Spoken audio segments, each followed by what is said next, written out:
കർത്താവിൽ പ്രിയപ്പെട്ട സഹോദരങ്ങളെ, ഈ ദിനത്തെ ഓർത്ത് നമുക്ക് നന്ദി പറയാം. കർത്താവ് നമ്മുടെ മേൽ കൃപയുടെ വലിയൊരു അഭിഷേകം ഒഴുകട്ടെ. എല്ലാ ബന്ധനങ്ങൾ അഴിയട്ടെ. നാം വിശുദ്ധീകരിക്കപ്പെടുന്ന അനുഭവം ഉണ്ടാകട്ടെ. കർത്താവേ, അങ്ങയുടെ സന്നിധിയിൽ ഒത്തൊരുമിച്ചിരിക്കുന്ന ഞങ്ങളെല്ലാം അങ്ങയുടെ മുമ്പിലേക്ക് ഞങ്ങൾ ചേർത്ത് വെക്കുന്ന കർത്താവ്, നിൻ്റെ സ്നേഹം, നിൻ്റെ പരിപാലന, നിൻ്റെ ഇടപെടലിന് വേണ്ടി ദാഹിക്കുന്ന കർത്താവേ, ഒത്തിരി പാവങ്ങളുണ്ട് ദൈവമേ, ഒത്തിരി വേദന തിന്നുന്ന മക്കളുണ്ട്.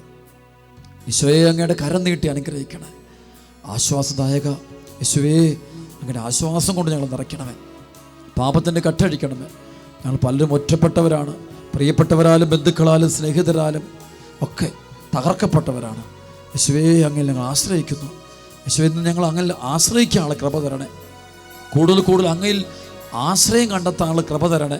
പ്രാർത്ഥിക്കാൻ ഞങ്ങൾക്ക് തുറവി തരണമേ. പാപ അന്ധകാരം ഞങ്ങൾക്ക് പൂർണ്ണമായ മോചനം തരണമേ. ഈശോയെ, ഒരുപാട് സങ്കടങ്ങളിൽ കഴിയുന്ന മക്കളെല്ലാം അങ്ങോട്ട് സന്നിധിയിൽ ഞങ്ങൾ ചേർത്ത് വെക്കുന്നു. ഈ ശുശ്രൂഷ പങ്കെടുക്കുന്ന മുഴുവൻ മക്കളെ കർത്താവേ, നീ അനുഗ്രഹിക്കണം കർത്താവേ. ഈ സമയത്ത് ഞങ്ങളുടെ പരിശുദ്ധാത്മാവിനെ ഇവരിലേക്ക് ചൊരിയണം കർത്താവേ. ശക്തമായ അഭിഷേകം ചൊരിയണമേ എന്ന് പ്രാർത്ഥിക്കുന്ന കർത്താവേ. നന്ദി ദൈവമേ. പ്രിയരെല്ലാം എന്നെ വെറുത്തു,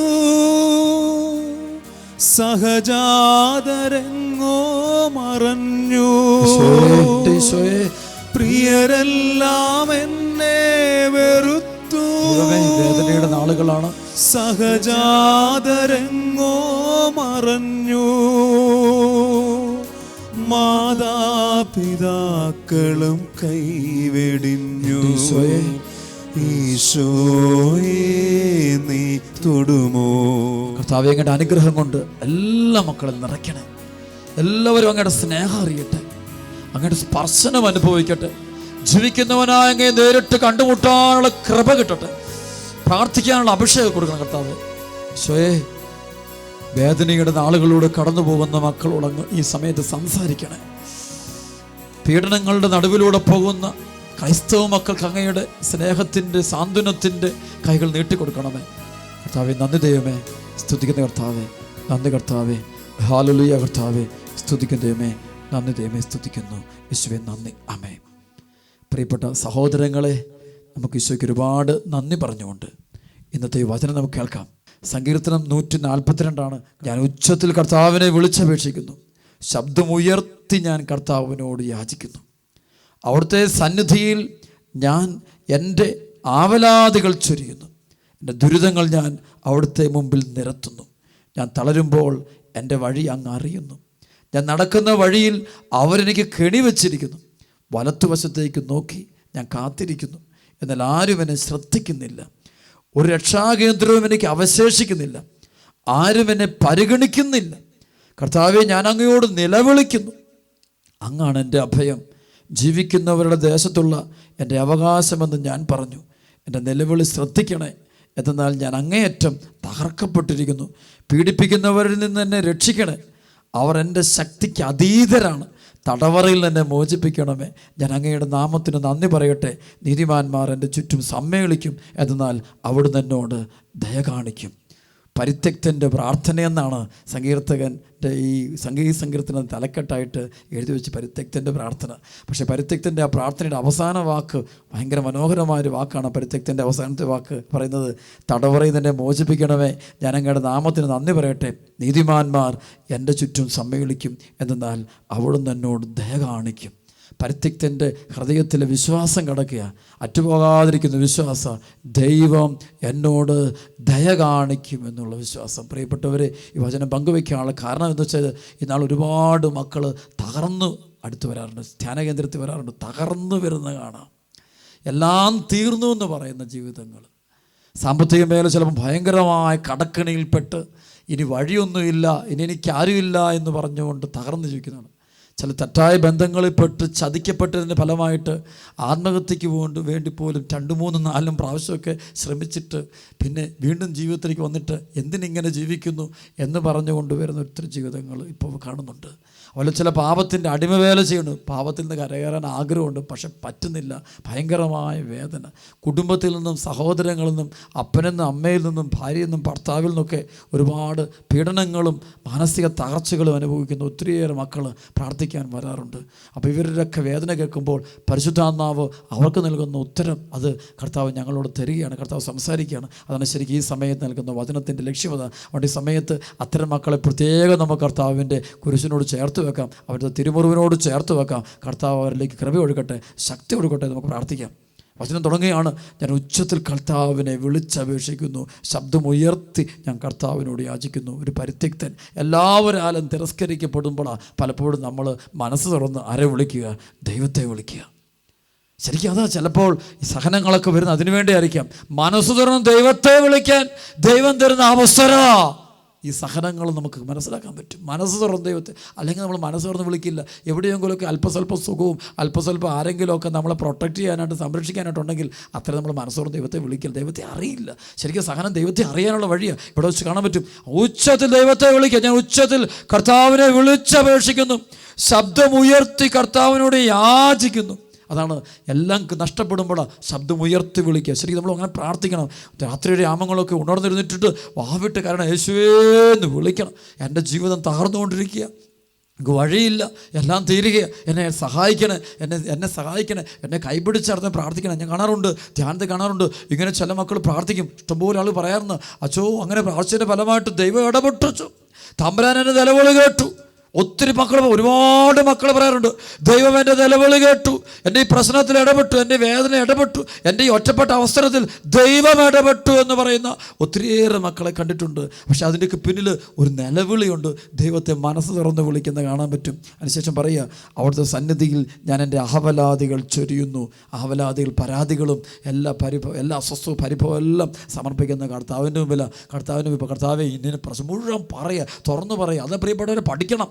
ഈ പ്രശ്നങ്ങൾ കടന്നു പോകുന്ന ഏതെങ്കിലും മകനോ മകളോ ഇപ്പോൾ ഈ വചനം കേൾക്കുന്നുണ്ടെങ്കിൽ, എൻ്റെ സഹോദരൻ, എൻ്റെ സഹോദരി, ഇപ്പം തന്നെ നീ ദൈവത്തെ വിളിച്ച് പ്രാർത്ഥി, കർത്താവിനോട് നീ തുറന്ന് പറയുക. നിൻ്റെ ആവലാതികൾ, നിൻ്റെ പ്രശ്നങ്ങൾ, നിൻ്റെ അസ്വസ്ഥത മുഴുവൻ പങ്കുവയ്ക്കണം. പറയണം, കർത്താവേ എൻ്റെ അവസ്ഥ ഇതാ, ഞാൻ ഇത്രമാത്രം തകർന്നിരിക്കുക, എന്നെ നീ സഹായിക്കണമെന്ന് നിലവിളിച്ച് പ്രാർത്ഥിക്കണം.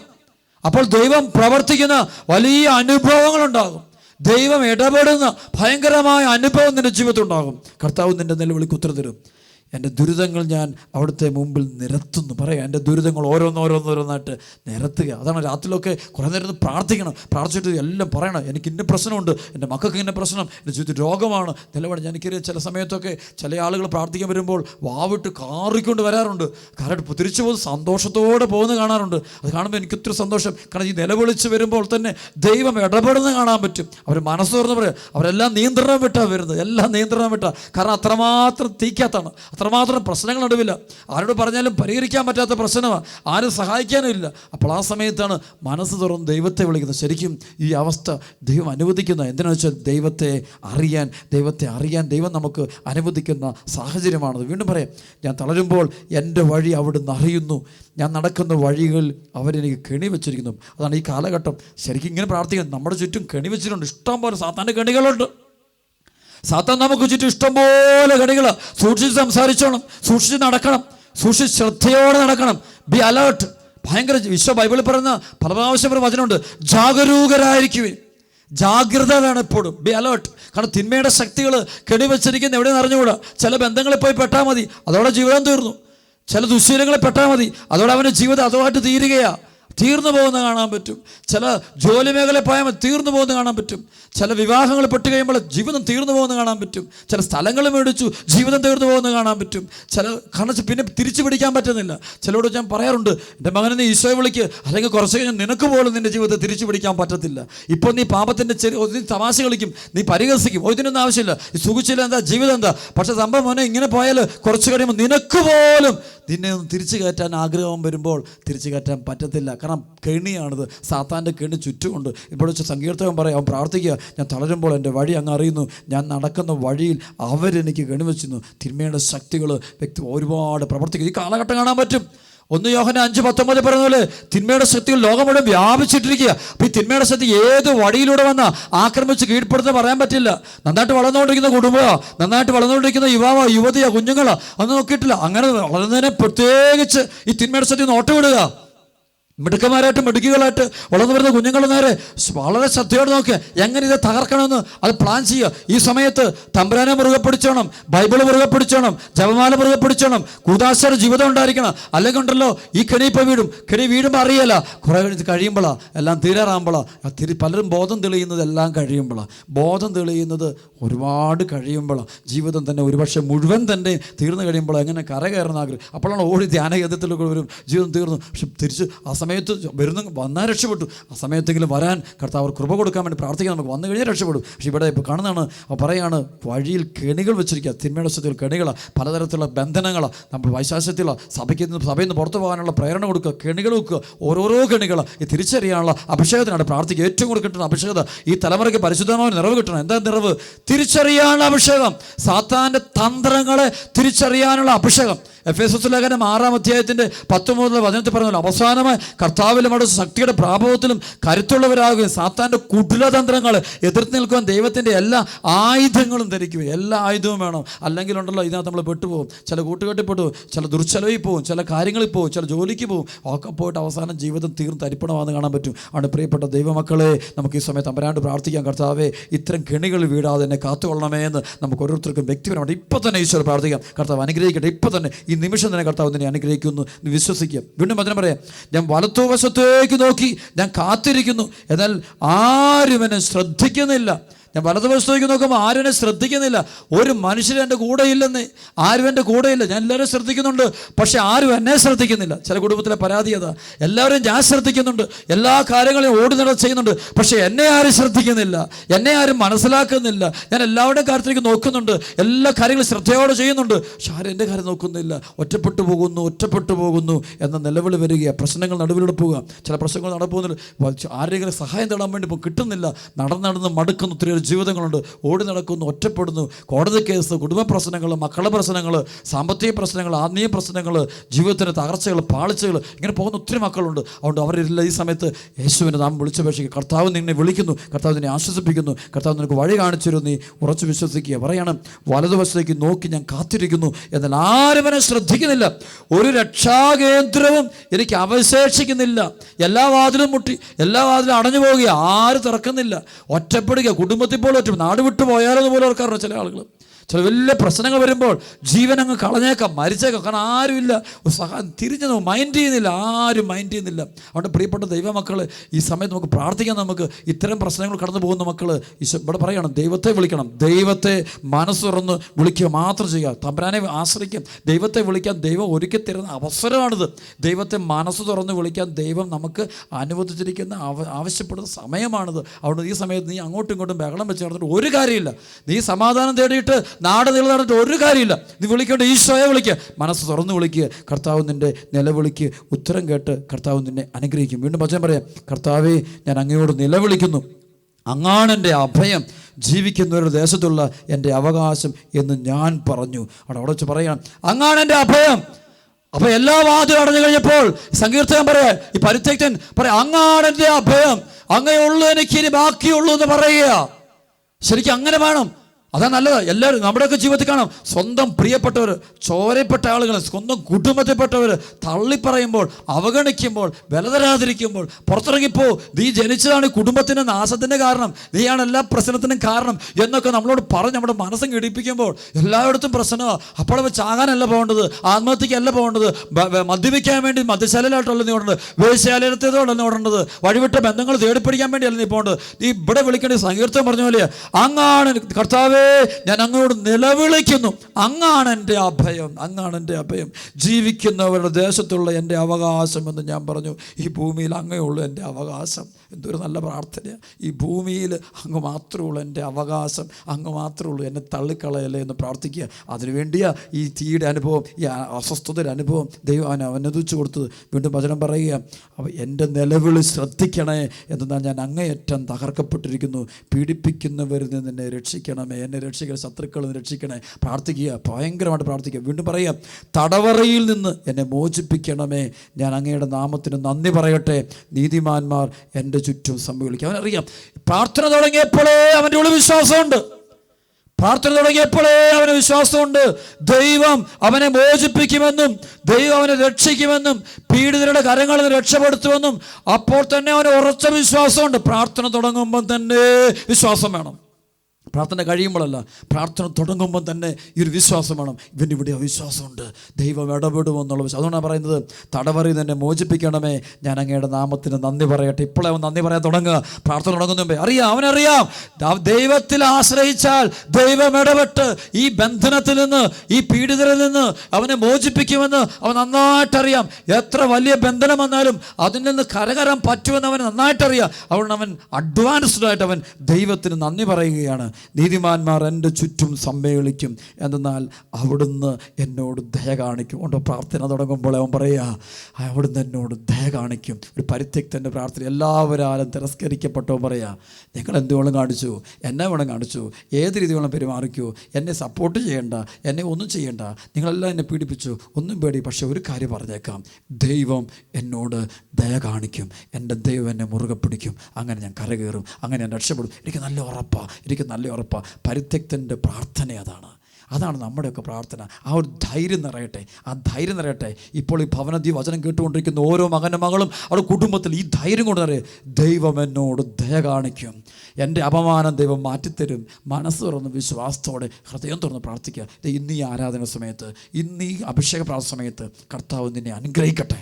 നിൻ്റെ ഈ വേദനയ്ക്ക് കർത്താവ് ഉത്തരം തരട്ടെ. നിൻ്റെ കുടുംബ ദൈവം പ്രവർത്തിക്കട്ടെ. ഏത് പ്രശ്നമായിട്ടാണ് നീ ഇരിക്കുന്നത്, ആ പ്രശ്നത്തിൽ കർത്താവ് ഇടപെട്ട് ആ കെട്ടഴിക്കട്ടെ. നിന്നെ ദൈവം തടവറയിൽ നിന്ന് മോചിപ്പിക്കട്ടെ എന്ന് ഞങ്ങൾ പ്രാർത്ഥിക്കുന്നു. കർത്താവ് ഈശോ ഈ സമയത്ത് ഇടപെടണമേ കർത്താവേ. അങ്ങയുടെ മഹത്വത്തിൻ്റെ കരം നീട്ടണമേ എന്ന് പ്രാർത്ഥിക്കുന്ന കർത്താവേ. അങ്ങയുടെ കൈകൾ നീട്ടണമേ എന്ന് പ്രാർത്ഥിക്കുന്ന കർത്താവേ. വേദനയോടെ പ്രാർത്ഥിക്കുന്ന ഏതെങ്കിലും മകനോ മകളോ ഇപ്പോൾ എവിടെയെങ്കിലും ഉണ്ടെങ്കിൽ കർത്താവേ, ആ മകൻ്റെ മേൽ, ആ മകളുടെ മേൽ നിൻ്റെ കൃപയുടെ പരിശുദ്ധാത്മാവിൻ്റെ ഉന്നതമായ പവർ വർഷിക്കണമേ കർത്താവേ. സഹനത്തിൻ്റെ നാളുകളിലൂടെ ഞങ്ങൾ പോകുന്നത് ഒരുപാട് പീഡനത്തിൻ്റെ നടുവിലൂടെയാണ്, അവഗണനയുടെ നടുവിലൂടെയാണ്. കർത്താവെ, കൈവിടരുതേ, ഞങ്ങൾ തീക്ഷ്ണയോടെ പ്രാർത്ഥിക്കുന്നു. അതുകൊണ്ട് പ്രിയപ്പെട്ട ദൈവമക്കളെ, ഈ സമയത്തൊക്കെ മനസ്സ് തുറന്ന് പ്രാർത്ഥിച്ചുകൊണ്ട് നമുക്ക് ഈ ആരാധനയിലേക്ക് കടന്നു വരാം. ദൈവം നമ്മെ ധാരാളമായിട്ട് അനുഗ്രഹിക്കാൻ പോവുക. കർത്താവ് പറയും, ഞാൻ നിനക്കിതാ എൻ്റെ വലത് കൈ ഞാൻ നീട്ടിത്തരുന്നു. കർത്താവ് നിനക്ക് വലത് കൈ നീട്ടിത്തരും. കർത്താവ് നിന്നെ ഉയർത്തും. ഏറെ വിശ്വാസത്തോടെ നമുക്ക് ഈ ആരാധനയിൽ പങ്കുചേരാം.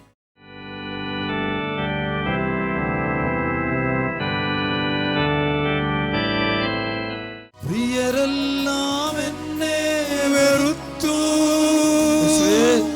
സഹജാതരെങ്ങോ മറഞ്ഞു. പ്രിയരെല്ലാം എന്നെ വെറുത്തു, സഹജാതരെങ്ങോ മറഞ്ഞു. മാതാപിതാക്കളും കൈവെടിഞ്ഞു. ഈശോയെ നീ തൊടുമോ? മാതാപിതാക്കളും കൈവെടിഞ്ഞു.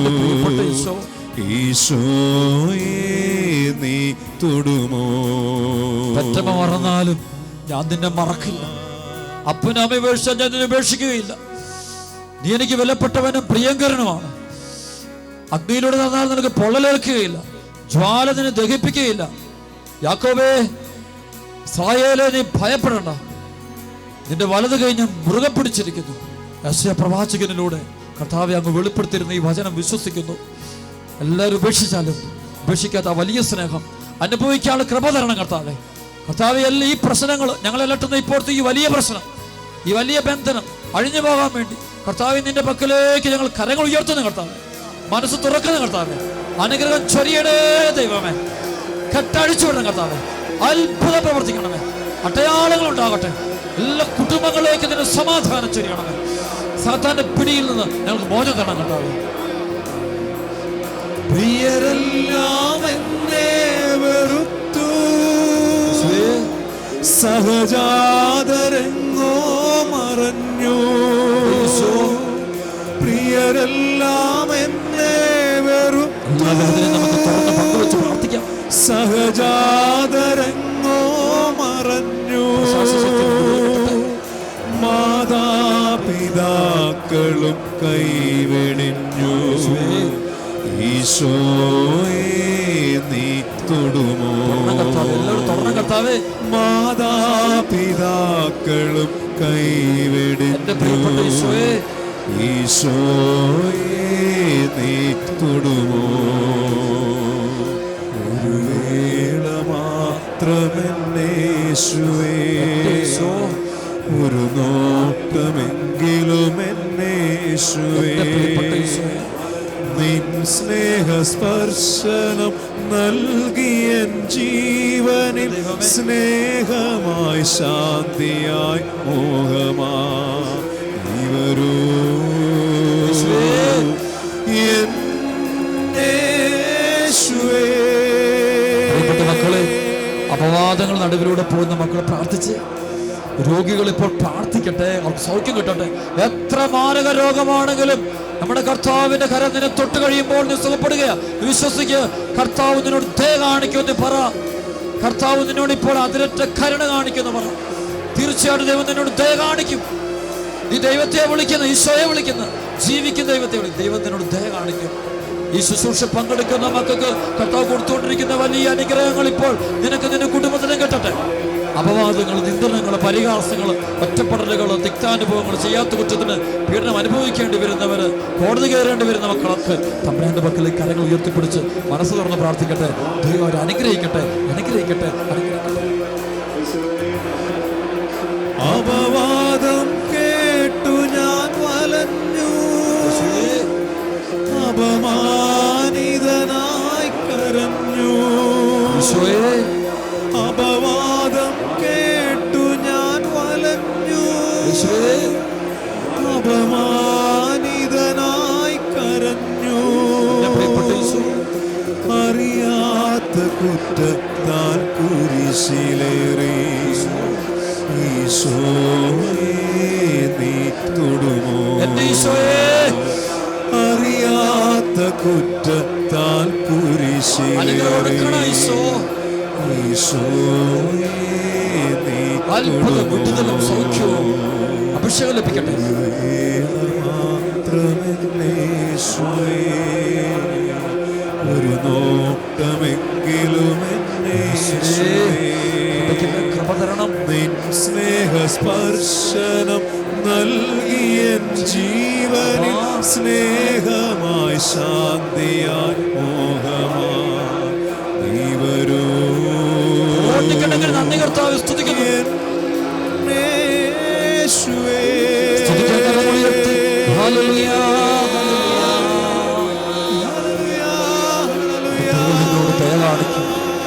ആരെല്ലാം എന്നെ ഉപേക്ഷിച്ചാലും, ആരെല്ലാം എന്നെ തള്ളിക്കളഞ്ഞാലും, ആർക്കും എന്നെ വേണ്ടെങ്കിലും, എല്ലാവരും എന്നെ കുറ്റക്കാരനും കുറ്റക്കാരിയുമായിട്ടാണ് കാണുന്നെങ്കിൽ, ഞാൻ ചെയ്ത തെറ്റ് തന്നെ എന്നെ വിധിക്കുന്നുണ്ടെങ്കിൽ പോലും എന്റെ ദൈവം എന്നോട് ദയ കാണിക്കും. ഓരോ വ്യക്തിയും വിശ്വസിക്കട്ടെ, പ്രാർത്ഥിക്കട്ടെ.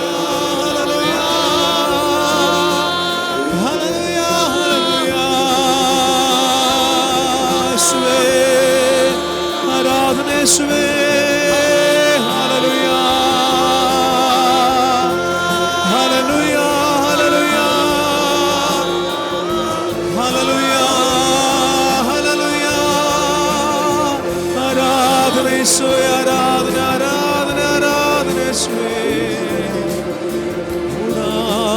കോടി പാപം മറന്നെന്നെ മാറോടു ചേർത്തവനേ,